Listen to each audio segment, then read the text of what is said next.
আসসালামু আলাইকুম। আজকে আমি restoration and 18th century poetry and drama সাবজেক্টটির পার্ট বি এর জন্য একটি সাজেশন দিব, যেটা তোমাদের জন্য খুবই ইম্পর্ট্যান্ট। আশা করা যাচ্ছে মাত্র এই 10টি প্রশ্ন পড়লেই তোমরা পরীক্ষায় কমন পাবে। Restoration and 18th century poetry and drama. Part B. Number 1. How does Dryden satirize the contemporary English society? Number 2. Why was Absalom unwilling to revolt against his father? Number 3. What are the features of Restoration comedy? Number 4.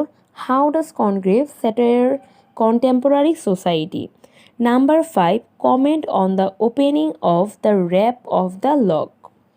Number 6.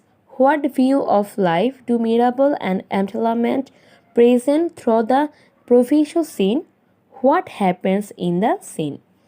Number 7. How does Belinda wake up from her sleep in the morning? Number 8. How does Tony misdirect Marlowe and Hastings? Number 9. Describe Mr. Hardcastle's love of old things. Number 10. What is the sentimental comedy? মাত্র এই 10টি প্রশ্ন পড়লে ইনশাল্লাহ এই বিষয়টির part B এর জন্য তোমরা কমন পাবে। ভিডিওটি যদি ভালো লাগে তাহলে চ্যানেলে নতুন হয়ে থাকলে সাবস্ক্রাইব করে দিও, আর এই ভিডিওটি শেয়ার করে দিও তোমার বন্ধুদের সাথে, যাতে তারাও দেখে উপকৃত হতে পারে। অসংখ্য ধন্যবাদ। আল্লাহ হাফেজ। আসসালামু আলাইকুম।